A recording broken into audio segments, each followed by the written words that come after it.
The series is set in the year 2418, where the world is transformed into an ultra-futuristic place. Humans are now able to visit other planets through space travel, and the entire galaxy is explorable. In the galaxy, there are low-gravity planets like Earth, and high-gravity planets like Zelion. In order for humans to travel to high-gravity planets, they need to use protective suits. Zelion has 10 times stronger gravity than Earth, and even a spaceship needs to activate a gravity shield to protect the humans. Moving out of this shield will make them instantly fall to the ground, as their weight becomes 10 times heavier. Even a material from Earth thrown to this planet will instantly get flattened and crushed. Moreover, if a person's protective suit is damaged, their body parts will be destroyed. However, the species born on a high-gravity planet possess high-density bones and muscles, which makes them stronger than the species from other planets. Due to the comparatively high gravity of their home planet, the Zelions are known as one of the strongest beings in the universe.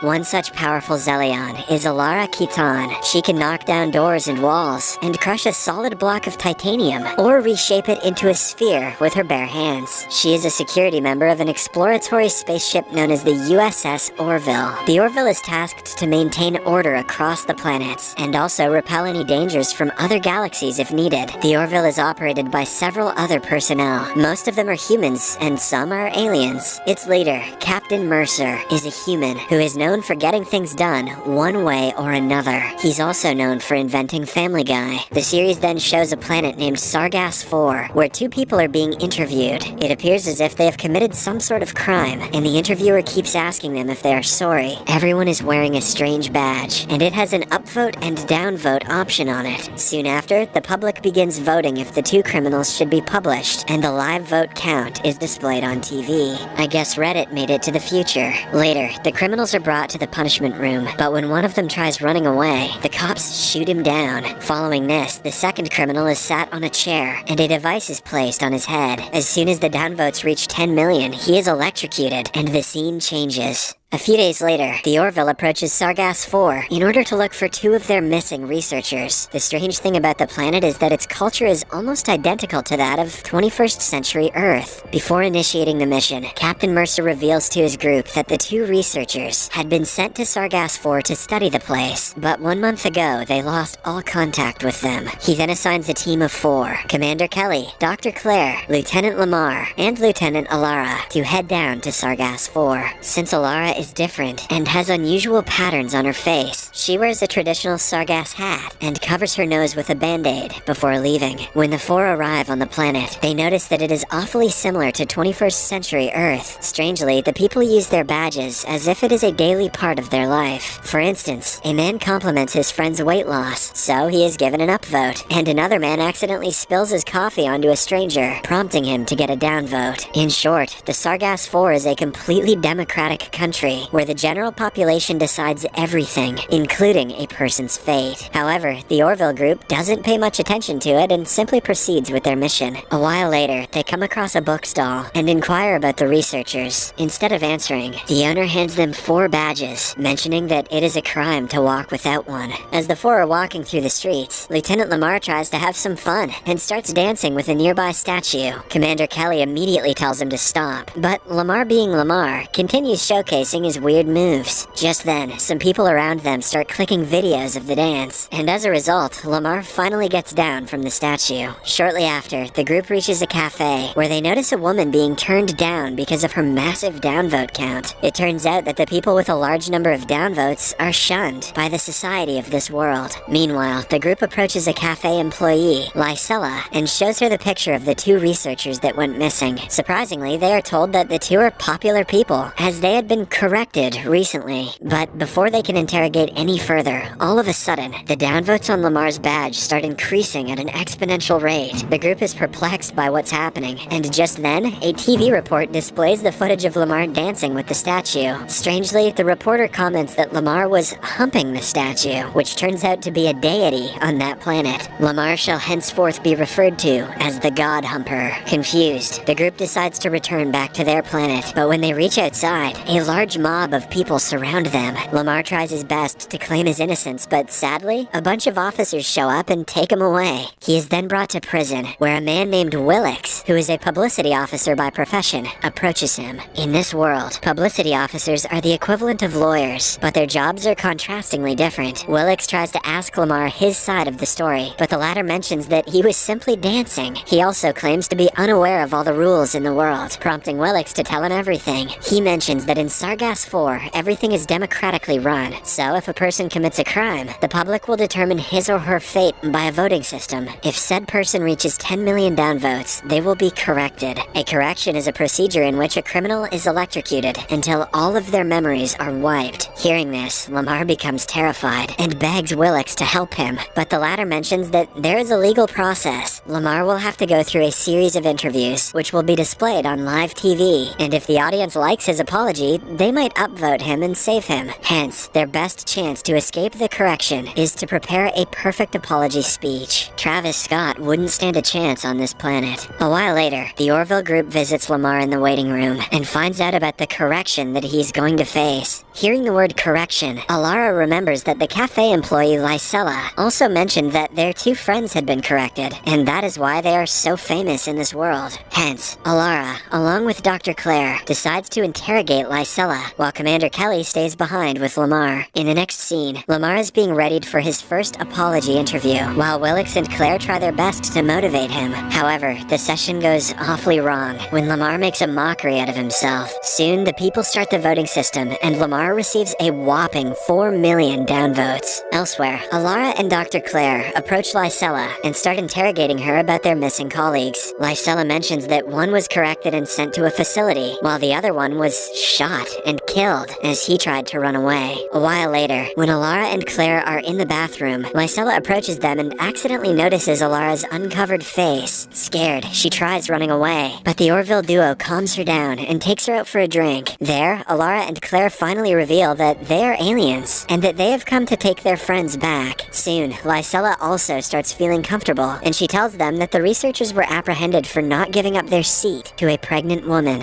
After this, the three head to the correctional facility, and finally find one of the researchers that was corrected. He appears to be very calm, and has no recollection of what he did. Seeing his terrible state, Dr. Claire immediately takes him back to the Orville. On the other hand, Lamar goes to his second apology interview, but once again, things go wrong when he forcefully high-fives the audience. This time, the downvote count reaches 9.3 million. Back at the Orville, everyone is anxious about Lamar as time is running out. Just then, Captain Mercer comes up with a plan. He realizes that in order to defeat the voting system of Sargass 4, they need an inside person. Hence, he takes the tough decision to bring Lysella to their base. After she is brought to the Orville, she is taken aback to see the facilities and employees inside it. Wasting no time, Captain Mercer conducts a meeting and asks Lysella if there is any way to change the people's perception towards Lamar. The girl thinks for a while and responds that they might have a chance if the people get to know the good facts about Lamar. Hearing this, the Orville scientist Isaac puts forth a plan to hack into the voting database, and Mercer gives him the heads up. Elsewhere, Lamar is brought to the correction room, where a live vote count is being displayed. The entire population will have 10 minutes to vote, and at the end of the duration, if it reaches 10 million, Lamar will be corrected. As expected, he gets off to the worst start possible. Meanwhile, at the Orville, Lysella mentions that the people on Sargass 4 have sympathy for the criminals who take care of their grandmothers, have a military record, and love their dogs. Hearing this, Isaac uses his alpha tech skills and hacks into the voting database. He then fabricates the good facts about Lamar and spams it into the system. Surprisingly, the plan works, and several people start upvoting Lamar. With this, the votes are equally divided, and Lamar is saved. A few weeks later, the group again decides to inspect another planet, which resembles medieval Earth. This time, Commander Kelly, Isaac, and Lieutenant Mallory are tasked with the mission. Since the planet consists of very medieval people, the group is strictly ordered to not come in contact with anyone, as it may result in cultural contamination. Shortly after, when the shuttle reaches the planet, they notice that it looks just like Earth. However, it is several millennia in the past. Commander Kelly ventures out first, and when she peers through her binoculars, she notices a village nearby. After a while, as she is inspecting the place, two little girls suddenly spot her. Weirded out by her look, they immediately start running away, but one of them trips and falls, causing her head to bleed. Although Kelly is under strict commands to not come in contact with anyone on the planet, her maternal instincts can't simply let the girl bleed out. Hence, she approaches the little girl and introduces herself. She then takes out one of her futuristic devices and heals the girl's wound. Unfortunately, when Kelly turns back, she notices that several medieval people have noticed her, prompting her to run away from the place. Later, when the entire crew is back to base to conclude their findings, the mysterious planet vanishes in the blink of an eye. This leaves everyone stunned, but Isaac, being the smartest guy in the Orville, proposes a theory. He mentions that the planet is locked in a multi-phasic orbit. Such orbits are very rare because half of it lies in a universe and the other half in a separate universe. This is why the planet suddenly disappeared, as it has now been teleported to another universe where it can complete its orbit. Finally, Isaac concludes by saying that based on the geometry and mass of the orbit, the planet should return to this universe in exactly 11 days. Hearing this, Captain Mercer and the group decide to wait for the planet to return. In the next scene, Isaac's assumption comes to be true, as after 11 days of waiting, the planet finally returns. However, he senses something very weird. On further inspection, he finds out that although the planet has returned after 11 days, it has become significantly populated and advanced, and now it resembles 14th century Earth. This shocks everyone in the room, and Isaac simplifies the phenomenon in a simple way. 11 days may have passed for the Orville, but 700 years have passed for the planet. This means that 700 years have passed since Commander Kelly and her team visited the planet. Astonished by the finding, the team again ventures into the planet, and this time Captain Mercer also joins them. At first they decide to find some clothes so that they can blend in with the people.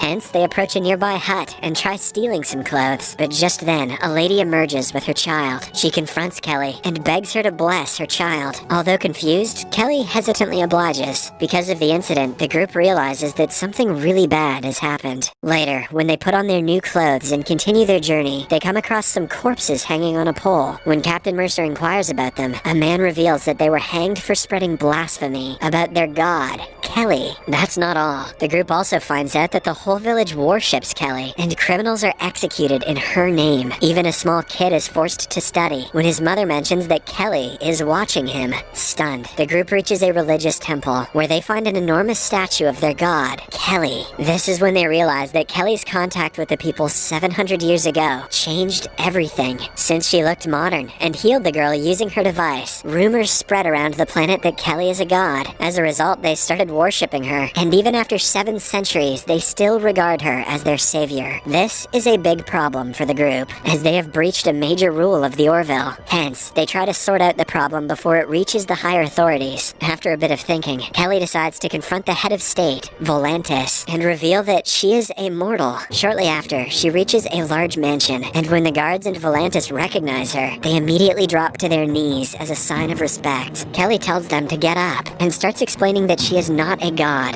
Expectedly, no one believes her, so Kelly cuts her own palm and draws out some blood. She then uses the same device to heal her wound. Volantis is baffled by her healing ability, but Kelly asserts that anyone is capable of doing it with the help of the device. She then suggests Volantis do the same, and when he cuts his palm and uses the device, it works. This, along with the fact that Kelly bleeds like any other being, finally convinces Volantis that she is not a god. He then promises to spread the news to his people, claiming that they too should know the truth. After Kelly and the group leaves, Volantis proceeds to prepare his men to spread the news throughout the world. However, one of his greedy assistants, who believes that Kelly is necessary to maintain control over the people, stabs him in the back and kills him. Following this, the scene fast forwards by 11 days, where the group is seen waiting for the planet to reappear. Soon, Isaac detects some movements, and the planet, which is now transformed into 21st century Earth, emerges. Without wasting any time, he conducts some tests and finds out that the people are still worshipping Kelly. However, she has also become controversial, as thousands of people are being killed by terrorists tourists in her name. The group is devastated to learn that their plan did not work. Just when it seems like they are in trouble, Kelly comes up with an idea. She proposes that she herself will head to the planet and stay there her entire life so that she can prove that she's not a god. However, Captain Mercer immediately forbids it, explaining that this is too risky. Just then, Isaac steps forward and declares that he'll do it. Since he's a robot and knows a great deal about science, the people will believe him.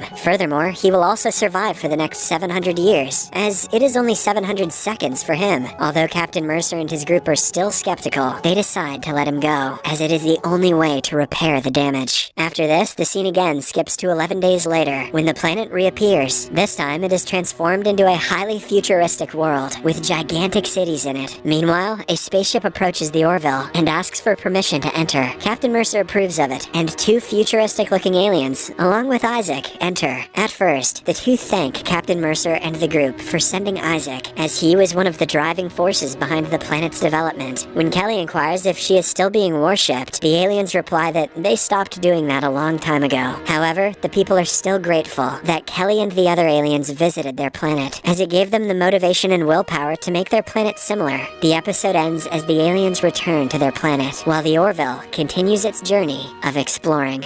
To see what happens next, watch the second part in Series Recapped.